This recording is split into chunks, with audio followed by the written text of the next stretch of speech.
Did you know that popular online services are actually a detriment to communism? God, if only Al Gore had invented the internet when we were dealing with the Soviet Union.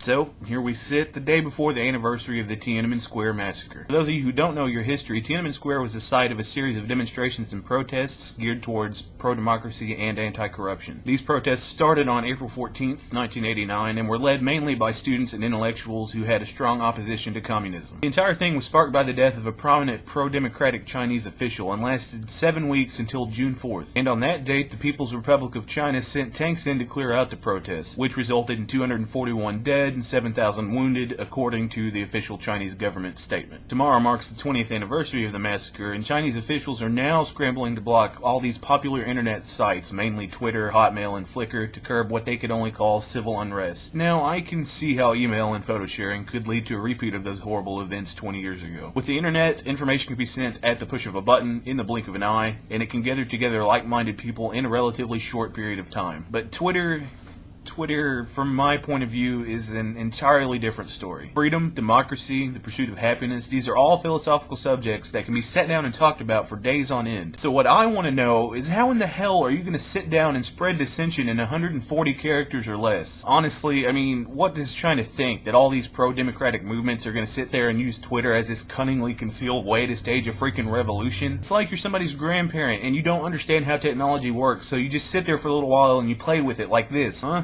What? I need a hearing aid. I can't. What? Huh? Okay, I'm bored with this. And then because you refuse to allow the future of communication to exist, you censor it under the premise that you don't want people talking about something that the entire world already knows about. Which is kind of like that one friend in the group of friends that everybody has that got a little bit too drunk and banged that one fat chick. And everybody knows about it, but he doesn't want to hear about it. Doesn't want people to talk about it. Well, I've got news for you, China/friend who banged the fat chick. It still happened. How is censoring anything going to stop the spread of word-of-mouth information? It's only going to cause more problems than it solves. So now we see that regardless of how much you censor something, people these days are going to know through some form or fashion about a lot of the things that happen in the world. That being said, why would you even bother trying to censor something like the internet? If people know a thing exists, and they enjoy it, and then you take it away from them, logic dictates that they're going to be pretty pissed off. And they're going to be pissed more about the fact that you're trying to hide something from them than they ever would be about whatever it is you don't want them to see. One other thing, China, since apparently I have to talk to you as an entire country instead of individuals, why block YouTube? I'm sure you won't see this since there'll be a big black censored bar in front of my face and some circus music playing in the background, but really, why? Yes, you have a handful of people that create content that could be deemed informative, but the majority of the content on this website is fat kids falling off of skateboards and people shooting each other with paintballs. Or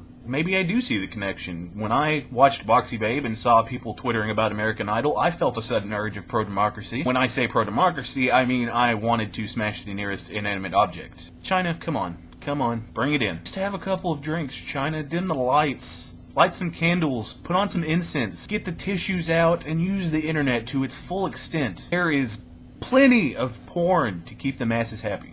Just saying.